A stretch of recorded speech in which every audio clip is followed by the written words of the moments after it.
All right. Hello. Hello. There we go. How's everyone doing? Hope you're doing all right. Everybody's got their thing on mute, but it's okay.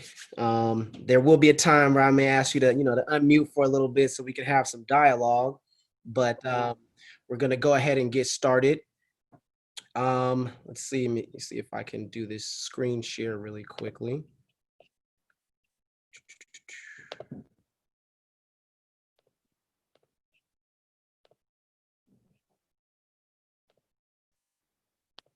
Let's see. So I'm hoping that everyone can see this PowerPoint here, correct? Okay, cool. Thumbs up. Perfect. So today, what we're going to talk about is, are you satisfied with your child's educational experience? And for those of you who don't know me, my name is Josiah Damaris Greer. I work currently as an enrollment coordinator and outreach counselor at CSU Sacramento. Um, and I've been working there for a couple of years since 2016. Before that, I was working for a private university in San Francisco, and even before that, I worked at California State University, Chico, as a lead EOP admissions technician. So I have a bit of experience working with students, especially doing outreach and getting them together. And so I'm going to just talk about a little bit about the educational experience that your children are facing, and really hopefully you're able to navigate whether or not you're satisfied with that.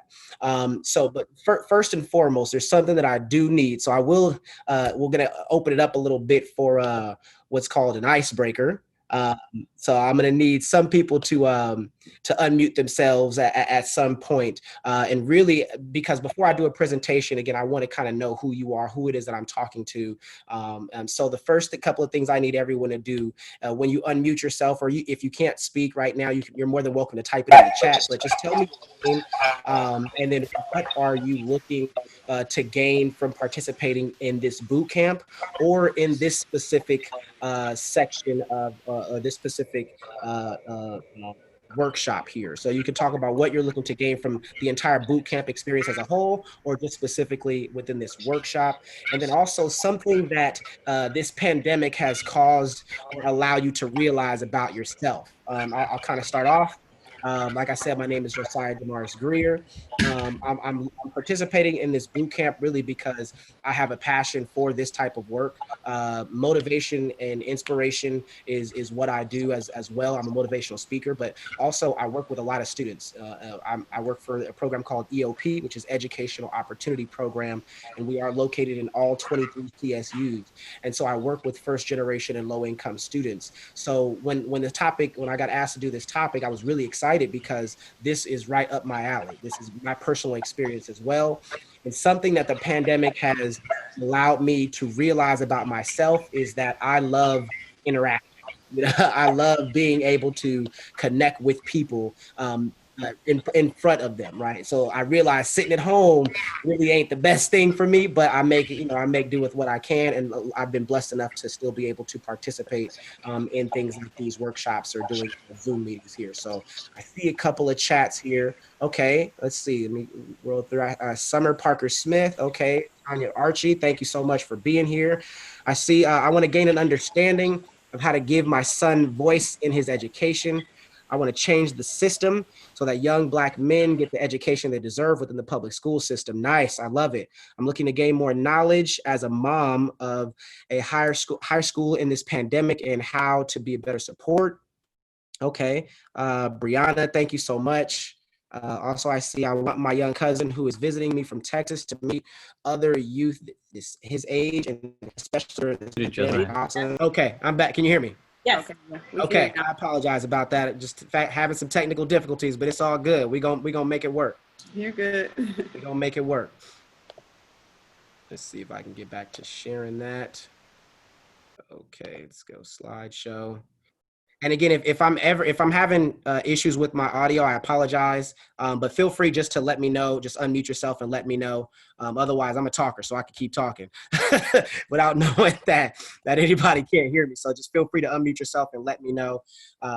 So a couple of things that I'm going to talk about. What we're going to cover here is what we're going to talk about is really what goes on in the classrooms, inside the classrooms, while your children are being educated, while students are being educated. Now, the other thing I'm going to talk about is really how this affects your child, not only from a physical standpoint, but really what I'm talking about is how this affects your child from a psychological perspective and what this means for their future. The other thing, I'm hoping that we all can come together and brainstorm some possible solutions to I'm describing within this presentation here. Because even though I may understand that there are some things that exist, I may not have all the answers. I am not a perfect human being, and I only understand life from the perspective that I've lived, right? From the things that I've seen based on my experiences. And we are all different people, different age groups. And so we've all had different experiences. But what I'm here to encourage you to do is understand that your experience can be the solution to someone else's problem. Right? Your experience, what you've experienced, what you've seen, what you've gone through can help someone else actually push through their difficult time. And so I'm hoping we can do that. And the other thing is, what can you do until then? Because some of the solutions that we may come up with, some of those solutions may be long-term solutions, right? They may be solutions that may take 2 years, 3 years, 2 months, 3 months, right? But I'll also talk about what you can do until those solutions come about, what you can do in the meantime to help your child still have the best outcome in regards to their education. I see a couple of things in the chat there. Oops, let me see. See a couple of things. Let me go to this chat. Okay, gain knowledge and understanding, how to be a better advocate for my son. I think I read that one already. Okay, I think I'm probably just running a little late here. Something that I also want to just kind of highlight a little bit is there is a book that I've read where much of the information I'm going to talk about is going to cover. It's called What We Want More. We want to do more than survive. It's abolitionist teaching and the pursuit of educational freedom. It's by Dr. Bettina Love. She's a wonderful educator. This book is amazing. I would definitely encourage you, if you're interested in learning more about education, about liberation, about freedom, I definitely encourage you to invest in this book, because much of what I'm going to about is going to be referenced in this book. But I'm just giving you the overview, right? The basic of it. This goes really in detail about a lot that I'm going to mention throughout this presentation. So I just had to make sure I do that side note plug there. I have seen Dr. Bettina Love. She came to speak at Sacramento State before. She teaches currently in Georgia, but she's from New York, a great person to definitely have on your side in regards to talking about freedom. So the first thing that I want to talk about is we're going to talk about what goes on in the classroom, right? In your child's class. So first off, I'm going to open it up for a little mini discussion, right? So I want to know, what do you think goes on inside the classroom when your children are being educated? And anybody feel free to unmute themselves or put it in the chat. Unmuting yourself is a lot easier because I'm on the shared screen, so it's a little difficult for me to, I have to go back and see the chat a little bit. But yeah, if you have, what do you think goes on inside the classroom when your child is being educated? Josiah, Kathy Wilson here. I think a lot of what goes on in the classroom is the teacher talking at the children. That's one thing. Definitely. Absolutely. That's a great point. Absolutely. Without a lot of back and forth. Engaging. It's not really interactive. It's more just, this is what I got to say. You going to listen to it. Exactly. Right. Absolutely. Couldn't agree more. Similarly, I was going to say, I think there a lot of time what goes on in the classroom is discipline due to a lack of engagement. That teachers spend most of their time focusing on keeping kids on task when the task is unclear. Right. Right. Absolutely correct. Yes, definitely. And we're going to talk about discipline as well, too, and how our students are being, or how our children are being affected by that. Is there anyone else? Yeah, this is Ivan. I'm curious, are we talking about what goes on in a classroom in a pre-COVID world? Are we talking about sort of this online hybrid e-learning with your attending class with your camera off world? I think we're talking about pre-COVID at this point. What do Okay. you think goes on pre-COVID? Yes. Yeah, then I'm in 100% agreement with what you said. Yeah. And Okay. I would argue to say that it even happens post-COVID, while we're in the COVID world. The same thing going on. Good point. Good point. Anyone else? Okay. So one thing that I touch on is really how our students are being educated. And again, if there's ever any issues, let me know if there's issues with the sound, because it'll go in and out. But one thing that educated is Audio's gone out again. Oh, can you hear me? It came back for a few seconds. You're good now, but it was Okay. breaking up for a second. Okay, I appreciate it. Yeah, just keep letting me know. We gonna work through it. But one thing that we have to remember is that our Black students are being taught by teachers. And it doesn't seem like we'll talk about how being educated. It's not about how that affects their psyche, how it affects their psychological idea, or what it means to be educated, right? So your Black students are being taught by teachers.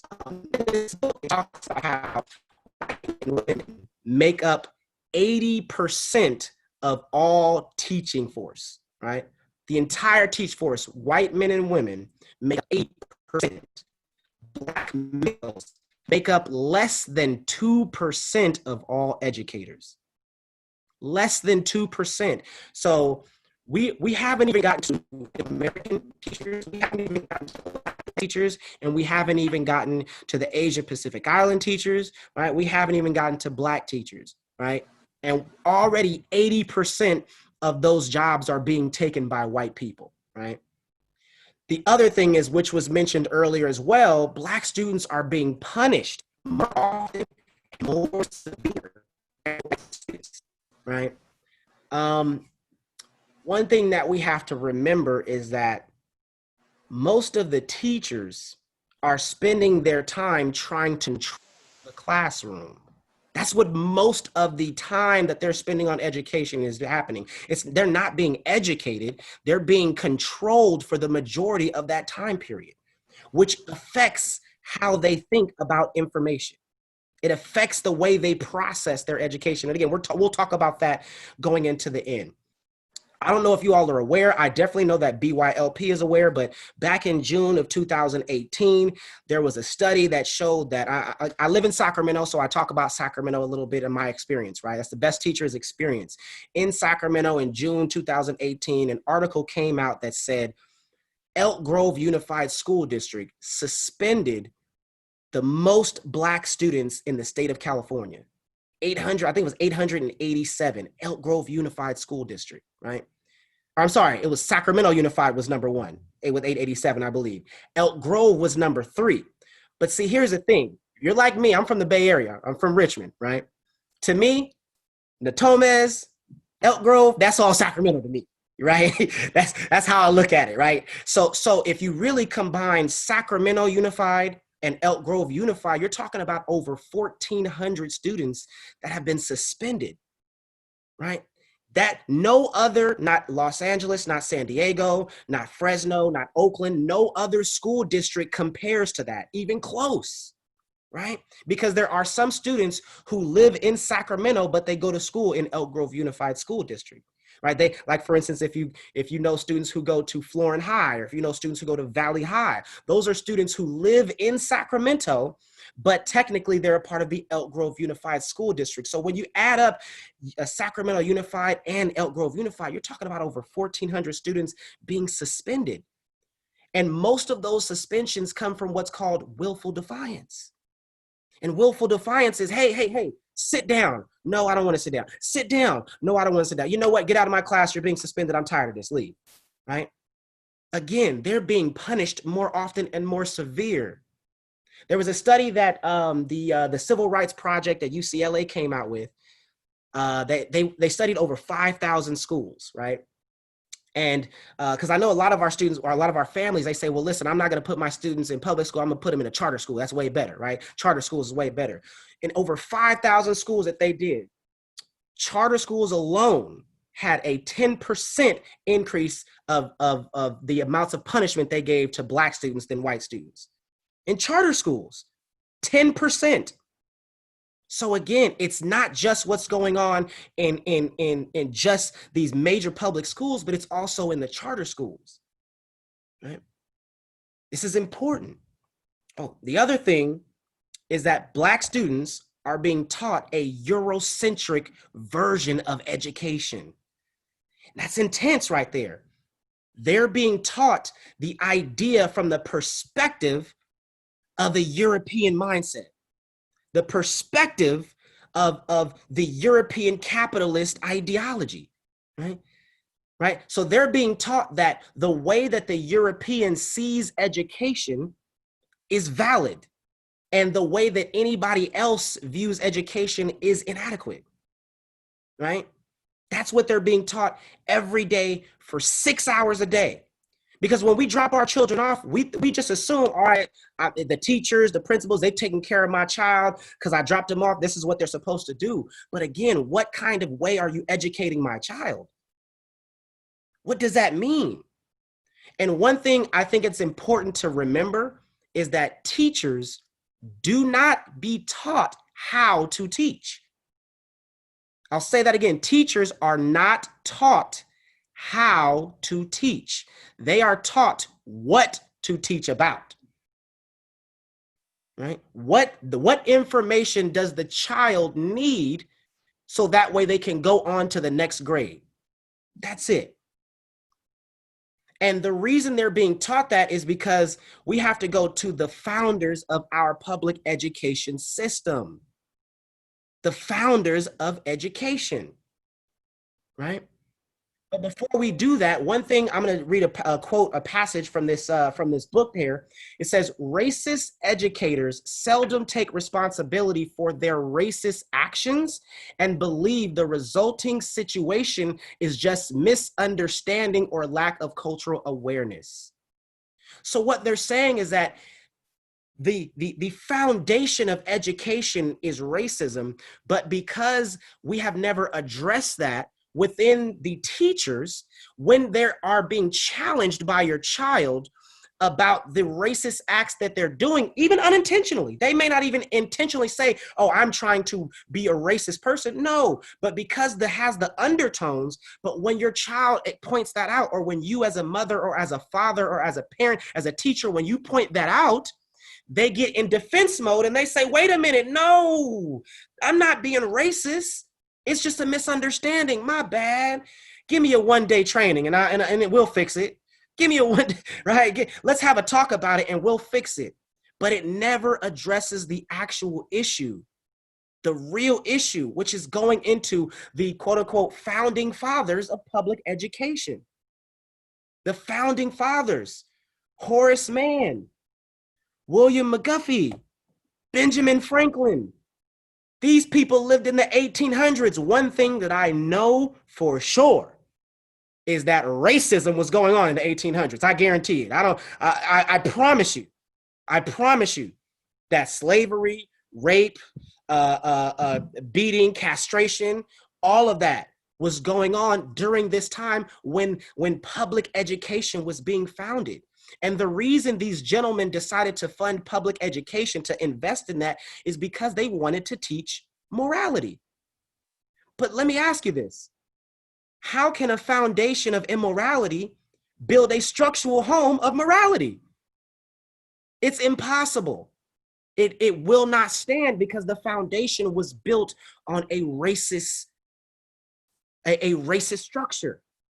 So the reason your children are going through certain things inside the educational system is because that is what it was founded on in the first place. And because we as a community, we as a nation have yet to pull out the racist things that are going on in the foundation, in the structure, right? If you're into investing homes or buying homes, right? If you got termites in those homes, you could build a brand new piece of wood all you want to. But I guarantee you over time, those termites are going to take that home out because the issue was never addressed. The issue was never fixed. All you did was try to build around it and make it beautiful. And on the outside, oh yeah, it looks good, educated, that's fine. But on the inside, the structure was racism. So how can our students who are Black thrive in this system? Right? What can we do? So now the next question is, how does this specifically affect your child? Right? How does this affect the way that your child thinks? Well, I'm going to tell you. They never see themselves as educators or intellectuals or see education as an important part of their future. Why? Because they don't see themselves represented in it.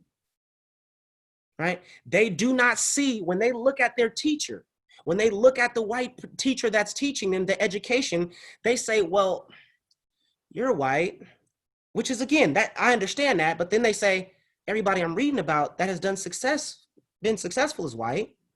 And whenever we talk about Black history, it's either slavery or it's either, the civil rights movement, where I see Black people getting beaten and dogs being sicked on them and water hoses, and that's it. So they never see themselves as educators or intellectuals. They never see that as a part of their future. They begin to develop the idea that education is not a place where they belong. This is not a place for me. This is a place for somebody else. And what happens is they begin to see the system as unfair. And they begin to develop a resentment. Not only am I no longer interested in this, but now I hate it. Now I don't want to be here because I'm not involved in this. My culture, my history is not involved in this. One of the things that Dr. Bettina Love says in this book, she says, I liked going there, but I did not understand why school was so important. There was no connection to my history or my community, nor any discussion to explain why drugs, guns, and violence were becoming everyday problems in my city. That's what they see every day. That's what your child is seeing every day in the classroom. And again, it's not all intentional. Every white teacher is not racist intentionally, but there may be things that they can do that shows, that still perpetuates the idea of racism. And I know I've been talking for a minute, but I want to open it up. Are there anybody want to add any comments to anything that I've said for a while? Feel free to unmute yourself. I just have a question. Yes. I was listening to what you're saying, and I was thinking, I know that it does make a difference when, you have teachers that look like students. But what if you still have, is it mitigated even when you have a teacher that looks like you but still has those, racist ideas? Does it mitigate it at all? Or is there research about that? Do you know about it all? I can't speak for those that the Black teachers that still perpetuate the racist structure. But what I can say, and I'll talk about this a little bit later, is just how important just the visual concept does make a huge difference. And I'll talk about that a little bit later on. That's a great question, though. Thank you so much, Kathy. Is there anyone else that has anything that they would like to input as well? I was just going to add, I think in our community, so my son is one of 4 Black students in his school system. Our area is predominantly Latino. I run the migrant education program, so our world is prominently, Latino. And so what I think my son sees even more reflected is that, similar to like your job in outreach, is that there's lots of outreach done to affluent white students for AP and honors classes. There's lots of outreach done to our first generation Latino students. But because he's one of 3 Black students, there's nothing. He's less than whatever else that is. And so not only does he feel like he doesn't belong, he feels like he's purposely overlooked. And so I think that, especially for our Black students in predominantly whatever schools, there's this secondary reality that our students face. Absolutely. And that's when you start to see the resentment now, because they're not doing nothing for me. So why should I Why should I pay much more attention to this? Why should I give this my all, my effort, my heart? Why should I give everything that I have to this system? And just to add to that, so my son talked about starting a Black student union, and his administrator told him, for the three of you, like that was the response. Like, you're going to have a union of three, right? So, yeah. And he's like, yes, yes, all three of us, yes. Because we need to talk about these issues as a union to build. Just because I started this for Black students, it doesn't mean that other students of other nationalities can't come and help support the movement. Harriet Tubman didn't just make it with Black people. She needed some help. She needed some, they didn't call it, in this book here, she doesn't call them allies, she calls them co-conspirators. I don't need an ally. I need someone who's willing to help me fight the fight, right? Help me. And that's what your son is saying. Yes, we're going to start it with 3, but we may have 20 total members because everybody sees that this is an issue. When we talk about Sandy Hook, well, not Sandy Hook, but I forgot where they were doing they were thinking about doing the digging underneath the pipeline, Dakota pipelines, right? It wasn't just Native Americans that were out there protesting for against the Dakota pipelines. It was all kinds of people, because everybody understood what is happening is wrong. And even though this doesn't directly affect me, I understand that it affects those that need it. And so for me, I have to step out. We had a bunch of marches going on these past couple of months, and I've been excited to see them.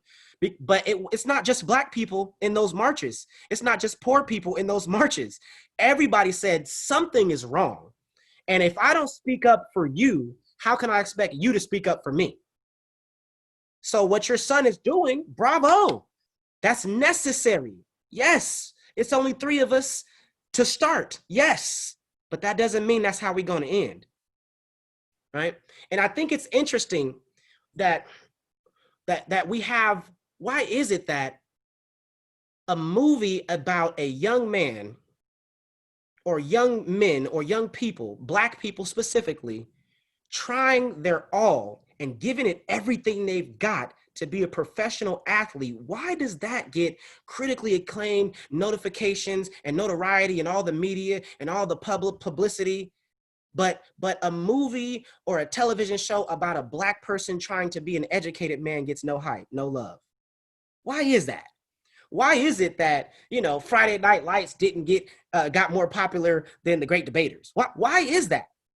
Why is it that our students, our Black students, glorify entertainment but not education? Well, the reason is because that's what they see. When they turn on entertainment, that is what they see. We can't say that it's, we can't say that they don't have the ability. Why is it that our students are bored or uninterested or easily distracted or inattentive or class clowns, all the stuff that they use these labels, right, to show that they're not really worth education? Why is it? We can't say that our children can't dedicate themselves, because clearly when it comes to sports or music or arts or entertainment, they're successful at that. Well, we can't say that our children aren't creative, because clearly in the music and in the art, they're creative. They got TikToks, right? They doing all types of stuff. They're making videos and memes and all these types of things that I don't even have the time to even find out how to learn how to do that.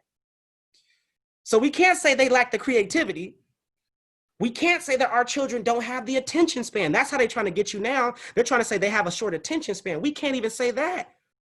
Because when they watch YouTube or when they watch television or when they're on Instagram or Twitter or Snapchat or TikTok, they have all the attention in the world into what they're doing. What is it about our education that tells our students, our Black students, that they don't belong? It's the system. It's the system. And it's intellectually, psychologically, it's telling your child they do not belong here.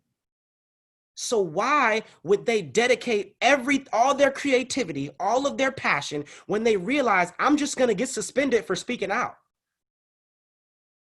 This teacher isn't going to have my back. Why waste my time? They don't care about what I have to say. Is there any extra comments anybody has to say? I know I've been talking for a little bit more. Any comments? Feel free to unmute yourself. I'm happy to hear.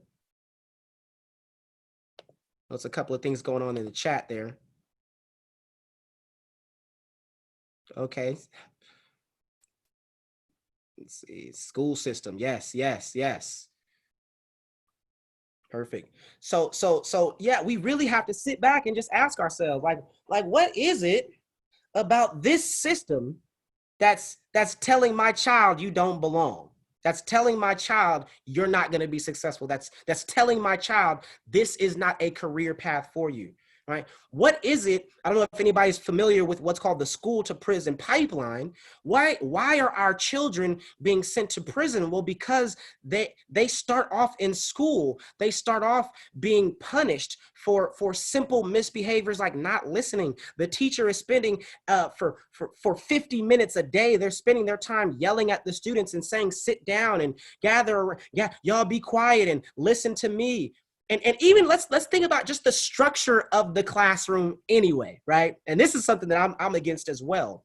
The way a classroom is set up, the teacher sits in front and they're facing the students, and all of the students are facing the teacher. And I believe it was Kathy that mentioned that earlier. Basically what it says is, I'm right, you're wrong, listen to me, be quiet, learn what I have to teach you, right? But studies have shown that in a more thriving society, in more thriving schools, the students are seated in a circular, right? They're seated in a circle. Why? Because what that tells the psyche, what that tells your mind is, I have something to contribute. I have something to add to this discussion, to this lesson. And what I have is just as important as what my neighbor has. Right? It's different. There needs to be this understanding that teachers have to learn as well. Because again, teachers are not taught how to teach. So which way do you think they're going to teach? They're going to teach the way that they know how to learn. If you're a visual learner, you're going to be a visual teacher. If you're an audio learner, you're going to be an audio teacher. If you're a kinesthetic learner, you're going to be a kinesthetic teacher. So why is it that we're not teaching these teachers how to teach different styles for our children? Because everybody doesn't learn the way that you teach. But again, that's never this issue, right? In our education system, it's only, this is the information the child needs to know, make sure they get this so we can go ahead and move forward. Right? And that's where we are. That's where we are. So now that we've taken some time to address what these issues are, now we need to take a moment to talk about some possible solutions. And I have a couple off the top of my head, but I want to hear what you all have, because again, it doesn't just affect me. I want to know what you all have as some possible ideas or solutions to what you've heard are issues in our education system. Feel free to unmute yourself. I'm happy to listen. Josiah, Yes. my daughter and I were on a panel today for the National Home Visit Project. Actually, it was a bigger, it was the role of relationship in creating equitable injustice. Anyway, and so what we talked about were home visits, or what they're doing now are bridge visits, where the teacher is, well, before COVID, they would come to the home, and the question that we were asked were, as parents, were, what are hopes and dreams for our children? And so then the teachers asked, the student the same thing. And for me, I think that's one of the solutions. I know I put in the chat that, building relationships, and that's one of the big things that a lot of our teachers don't see our children, and they don't see us and who we are. And I think by doing bridge visits or home visits, however you want to call them, can be a solution. Absolutely. Absolutely. Because now they're no longer just that random student. Now you see what the student has experienced, because it's trauma that they're dealing with. It's trauma things are traumatic in their lives, at their home, not only just that, but in the schools, on the way to school, on the bus, right? There's social media, so there's internet cyberbullying. There's a lot going on. And if you don't take the time to know that student, how can you properly educate them? I love it. Anyone else? Anyone else have any ideas? I typed it in the chat, but I think that a huge part of it, and again, as both a parent and an educational administrator, is that until we force the system to listen to student voice, until we make it a requirement of the LCAP or of your school plan, because that which is required is measured and accounted for. Right now, student voice is not required or measured, and therefore it's not given credit. I think until we force the system to listen to what our students are saying, they're going to continue to be silenced and unheard. Absolutely. Absolutely. They have to listen. They have to listen. It's just, and it has to be a space where the student feels comfortable telling the truth. Because if you surround them with a bunch of administrators that are against them anyway, there's no way that they're going to tell the truth. I see Juliet, you have your hand raised. Yes. So to piggyback on what Summer was saying, the issue, one of the major issues is that the teachers, and when I'm saying teachers, mainly not the white male, but the white female teacher, they like to play this aggressive, superior game with the children. Mm-hmm. And I have a clear example of that with my son this year at one of the middle schools that he was at. For example, Micah is the only child. So a lot of children that have siblings, they kind of like, you have that, some children that's just not as, what is the word I'm trying to say? Defensive. They don't really know how to defend themselves, especially when it comes to defending themselves towards adults. Right. So with Mike has been the only child, I had to teach him at an early age, yes, you have to have manners, Micah, but at the same time, express yourself to where they can understand what you're saying. Yes. So from that example right there, they was having it was his history teacher, and she was talking about veterans. I'm a veteran. So Micah knew the difference between way she tried to explain it is that you're only a veteran if you went to war. Micah said, no, you're a veteran if you're in the Army or any type of military service. She was just like, no, only if you've been to war, you considered a veteran. So Micah knew she was wrong. So he was like, no, that's not true. So instead of it turned into, to Micah, he was not correcting her, but it was a conversation that they had. So I guess you can call it a debate or just a correction. She didn't like the fact that he was correcting her. That was the issue. So then once he corrected her, I think it was like the second or third time, she told Micah to get out of the classroom. And Micah said, for what? She said, because you're being disrespectful. He was like, no, I'm not being disrespectful. I was just wanted to let you know that you're not just a veteran by being in the, like going to war. If you're in the military in general, you're a veteran once you get out. Right. So she was basically like, get out of my classroom, Micah. So he said, can I call my mom? And she was like, why do you need to call your mom? You cannot take up for yourself. That was like a big old halt, because he was just like, what do you mean stand up for? She said, stand up for myself. He was like, what do you mean? He said, you're an adult. I'm a child. How can I stand up for myself towards you, and you're my teacher? And then she said, oh, so now you have to go and call your mama. So yeah, and he went and called his mother. He had his cell phone on him and he called his mother. So I said, okay, Mike, it's supposed to stay outside the classroom. And I was just like, and at the end of the class, you let her know I need to speak with her. So he told her that, and she didn't call me that day. So I called the school and I let the principal know, and not in general what occurred, but was just like, I asked the teacher to speak, to give me a call, and I need to speak with her about a situation that occurred in the classroom. And then the vice principal basically just broke it down. I was like, yeah, I'm aware. She kicked my kids out.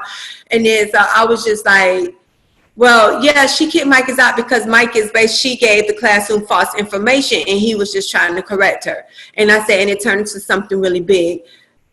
To try to sum it up, to not drag it out, she wound up giving me a call. She apologized to me. And one of the things that she said is that she's sorry for challenging Micah's.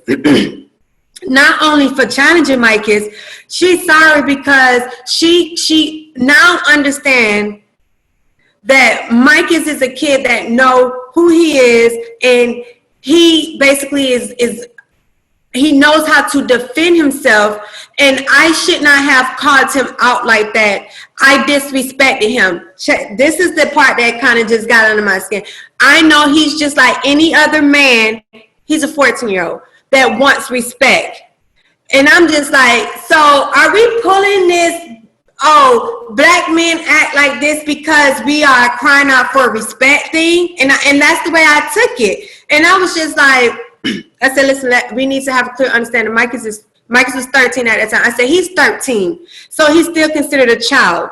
I was just like, but yes, he is a young man. And I was just like, Micah's has manners. I said, that's not the issue. I said, Micah's knows he has to earn respect to get respect. I said, so that's not the issue. The issue is that you basically challenged him and told him he needs to call, he have to run to his mother. And I was just like, why would you put him in that predicament? I said, what type of reaction did you want out of Micah's when you said that? Because at that point, you want a reaction from my child. And if he would have given you that reaction, what would you have cried he have done then to you? Like, and that's the issue that I noticed that goes on within the school system. It's a lot of, they challenging the children in the wrong way. In the wrong manner, especially when it comes to black boys. They automatically expect for them to be aggressive. So they try to keep pulling and picking and pulling the scalp, putting the band there, pulling the scalp until they get the reaction. And then once they get that reaction, they're frightened. They have to go. And I think that's just totally unfair. And I honestly feel like, to answer your question, the solution is they need to have more education on how to deal with black children. Right. That's the problem. If you don't have any black children in your household or within your family or anyone that you are able to deal with one-on-one, how would you know how to deal with them? Yes, you do supposed to educate them, but when you, and this is what I think that they be forgetting, like we give you all authority over our children for almost 8 hours a day. So not only do you have to teach them, you have to protect them, you have to guide them. That's part of your job. Right. You know, I hate that it's so much responsibility, but hey, that's part of being a school teacher. Because our children, we at work, they have to get their education, so they with you. So this is basically what the problem is. They need to be educated within the education system how to deal with not just diversity, black. They do the diversity education. They do the ethnic education, but they don't just focus on black kids, and that is the issue. Not saying, oh, they need to focus on just black, just white, just that. No, but the reason why I brought that part up is because it seems like it's the black kids that seem like to them are more troublesome. You know, and honestly, you hit the nail on the head right there.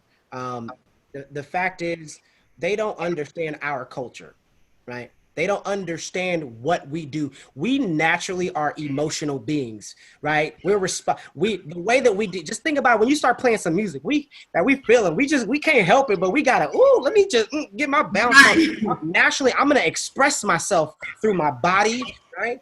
Not just through what I say, but how I say it. I'm expressing myself in that way. But if you don't have cultural competency to realize that, then guess what? I take it as a threat. I want to use that as an example. I know a lot of officers, black male officers, who have decided to go forth and to be that black male figure.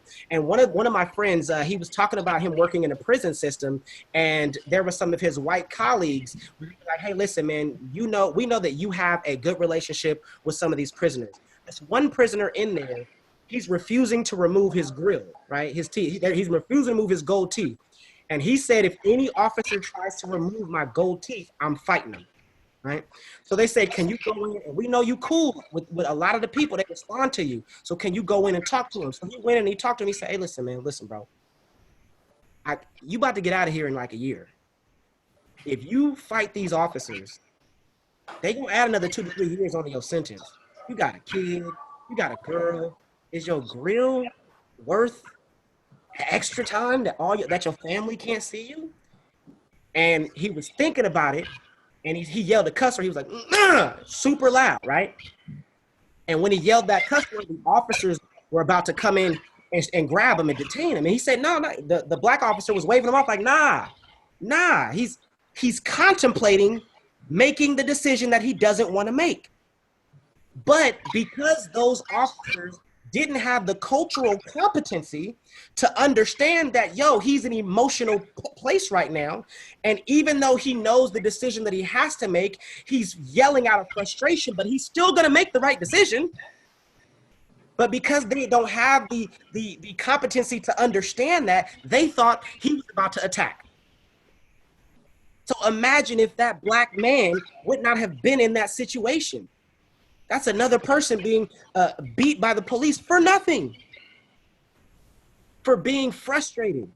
That goes exactly into what you were saying, Juliet. You were absolutely right. They don't have the training to deal with our children, but they're dealing with them 6, 7, 8 hours a day. And the child internalizes all that. And they see our children are not dumb. Right? Our children can tell when somebody's not feeling them. They can tell it off the rip, right? And the worst thing that we can do to our children is silence them. That's the worst. I'm so glad that you said you tell your child to speak up. I'm so glad. Yes, because my mother told me the same thing. She said, say how you feel, say it respectfully, but say how you feel, right? Because if you try to silence them, they internalize that, and then we wonder why they're not speaking out.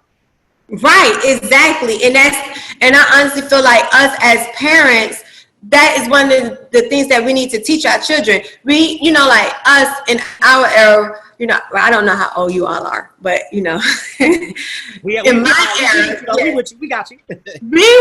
is stay in our place, stay in our lane, speak when you've been spoken to. And then that right there created a lot of hidden aggression and a lot of hidden issues within us as children, because that's why you see a lot of children 80s and late 70s has been molested. No one knows about these things until as they become adults, because we was taught not to speak about things, especially goes in our household, especially if we're not being spoken to. No, I couldn't do that to my child, because first of all, the world is a little bit different from when I was a child, but it's not that much different. It's just that people, as my son likes to say it, they are more unmasked. They are more unmasked now. They don't mind showing who they really are because they can. Once again, it's a circle of life. Right. So with me knowing that, I had no choice but to let my kids know. And that's just where I stand with that. That's absolutely. And one thing I want to touch on is that this was another quote. It says, teachers need to be taught how to question whiteness and white supremacy, how to check and deal with their white emotions of guilt and anger, and how these impact the classroom. This is important, because I want to say what happened to Marcus, I believe I'm saying Marcus is his name. What happened to your son, it wasn't just the fact that he disagreed with the teacher, because I promise that's not the first time a student disagreed with that teacher. I promise that's not the first time a student said, that's not right. But what happened was, because when he challenged the teacher felt like you're overstepping your place. And since you're doing that, and I'm pretty sure your son probably knows you probably got a little bit of racism going on in there. It's because I'm black and I'm challenging you, and now you know what I'm saying. That's probably how he internalized it. But because they automatically get in defense mode, right? The teacher gets in defense mode, and now they're not even they've never been taught how to deal with white supremacy or whiteness as a whole. So when a student comes in and challenges him, it doesn't even have to be on the issue of being white at all. when a black student challenges them, now they've got to automatically come with this response to let you know, I'm the slave owner. I'm the master of this here ship. I'm the one that's dominating. You cannot do that. And that's what has to change. That's what has to change, because the teacher has to be aware that this is affecting the children. Our children are, there's no way someone can tell me that a student can figure out how to hit a ball that's 5 inches wide with a baseball bat that's 5 inches of circumference as well in a matter of less than a half a second, right? And hit it and figure out exactly the way to hit it and where that ball should go on a baseball field, but they're not smart enough to sit down in the classroom and read a book. The problem is that the book doesn't have them represented. Right. That's true. That's just like Josiah, what Summer wrote. She definitely hit it on the head. She was like, the message that they're giving is that our black kids does not belong when they keep seeing our children getting kicked out. They feel like we don't belong. So if the teacher, and this is what I tell a lot, kids mimic what they see adults do. You understand? Like, you just don't be born racist. You just don't be born hateful. It's something that you've seen, you study, you feel, and you see someone get away with it. That's the key point of it. When someone sees someone repeatedly getting away with something, they feel like it's okay. So it goes back to what Summer said. The other kids, other nationality, race, see our children are the main ones being targeted. So guess what? When they get into an altercation with our children, they want to react and do the same thing as what they seen the adults do. Right. Period. And that's how the racist system just keep getting passed on from generation to generation to generation, whatever. Just like, I'm not from California. I'm from the East Coast, and what I had to let my mother know is that I feel like here, as blacks, we are more targeted, because we're not only back towards on the East Coast. We have other cultures there, but they not diverse, and they don't kind of like, unless you like within like New York or like towards Miami where you have a lot. But where I'm from in little old South Carolina, no. You have black and white. So it's just like, you don't have to deal with other cultures calling you nigga. You don't have to deal with other cultures calling you out of your name, looking at you crazy, making you feel so inferior. And it's just like, here, you have to deal with that. Right. Because everyone, it's just like what I said earlier. They do what they see others do. Right. And unfortunately, we are the main culture that's being targeted.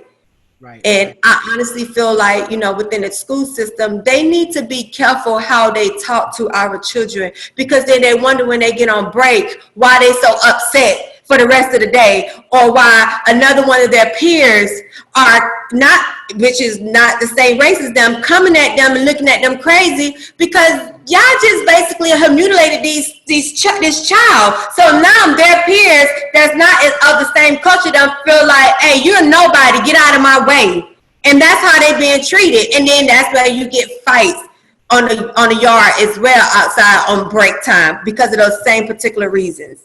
Exactly. And there's one thing I want to touch on too, another quote because this kind of addresses Kathy's question earlier.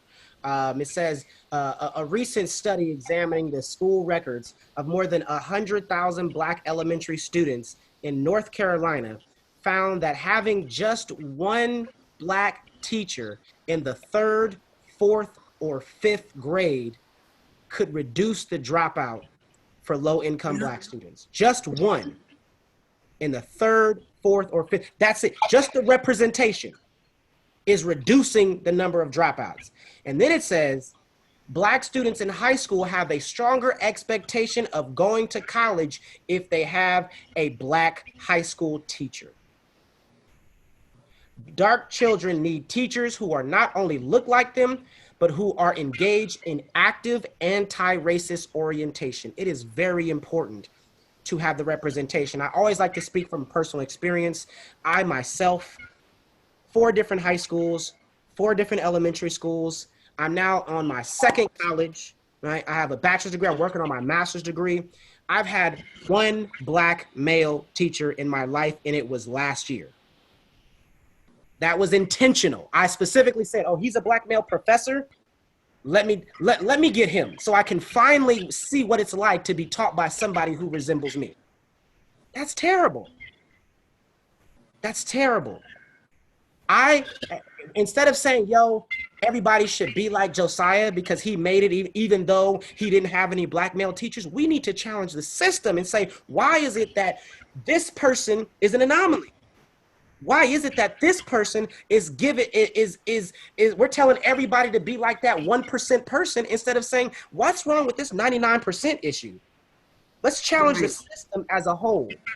So, and I know I'm running out of time. It's already 5:01, but the last thing I want to say, because I know I don't want to keep you all too much longer over your time, but I know I wanted to talk about myself a little bit, but I also wanted to talk about this. What you can do until then, until we come up with those solutions is, one, remind your child of who they are. Teach your children at a young age, you are brilliant, you are smart, you are beautiful, you are amazing, you are talented, you are the wisest person. Do not allow somebody to tear you down. And then instill in your child the education is the fundamental importance. Yes, you may be talented in other areas, but it starts with your mind first. Right. Mind has to be there first. If your mind is right, you'll make sound decisions. LeBron James is not LeBron James just because he can play basketball. It's because he had his mind ready to go at age 17.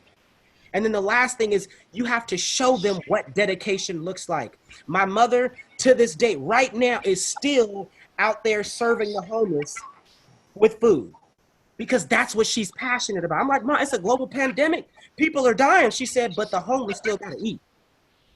You show them what it's like to be dedicated. You may not have had a chance to do what you absolutely love to do, but I'm telling you that your child is watching, and when they see what it's like to be committed to something through you, when their time comes, as they grow, they say, nah, mom was stuck with it, so I'm gonna stick with it too, because this is what I'm passionate about. This is what I love. I refuse to give up because she didn't, because he didn't, right? Show them what dedication looks like. Show them. Talk to them about education, but again, remind them, I'm talking about at 6 months old. Talk to them. You are beautiful. You are smart. You're amazing. You're talented. Life and death is in the power of the tongue. Speak those words. Yes. Mm-hmm. I know that I'm past time, so I'm going to stop sharing. I apologize for going over my time, but is there anything that anybody would like to share with us, with everyone? Please feel free to unmute yourself and let us know. Again, I apologize for going over time.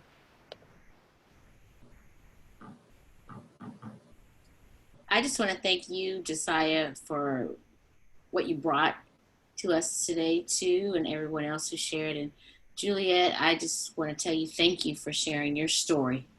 You're welcome. With us too.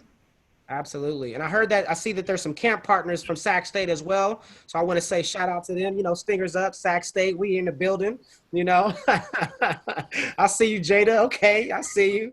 Anyone else, is there any type of questions or comments that they would like to provide for the group? I think that everybody has something to input, so it's always important. Feel free. I just want to echo Kathy. Thank you for giving us this space. For me, it's really important to connect with especially other Black moms out there. As a white mom raising a Black son, I really look to the Black community to help me in that endeavor. And so I appreciate forums in which I can connect with other, especially Black moms, to help me understand better how to do it in this system and protect him and speak for him and advocate. And as you shared, be more than an ally, but be a co-conspirator in change. Absolutely. Absolutely. Thank you for being with us, because there are things that you know, and then there are things that you don't know, right? And the only way to learn is to put yourself in a position to be able to listen and to hear. And I think that not only will you learn from this, but your son is benefiting from this, and the people that your son interact with as well are now benefiting because you took an opportunity to learn. Isn't that crazy? Because you made a decision. Not only does that affect you, but that then affects your offspring and those that come encounter with your offspring. That's how important this work is. So I have to tell you, my son was in the morning session, and he said, "Please do not call me out. Do not say you're my mom. Just sit there quiet. Don't tell anybody." I'm like, "Don't worry. I'll sit in the background. Don't worry." Wonderful. Wonderful. So I just want to say again, thank you to BYLP for giving me an opportunity to host this workshop. I hope that I was able to provide some good insight to you all that you can use. And just thank you so much. I appreciate it. You're welcome. Thank you. Thank you, Josiah, as always. It's always a pleasure to see. Josiah came through BYLP as a chaperone several years ago, and then he served on our board for some time. So thank you for taking the time to come and impart some wisdom. I missed some of it because I was wrapping up another call, but hopefully you all learned a lot from Josiah, and I look forward to seeing the replay. So make sure that you're recording on your end, and I'll try to get whatever we got on our end, and we'll try to make sure that the whole thing is preserved for folks to take a look at. So thank you again, you guys, and enjoy the rest of your day, and we hope to see you tomorrow at the other session. Thank you.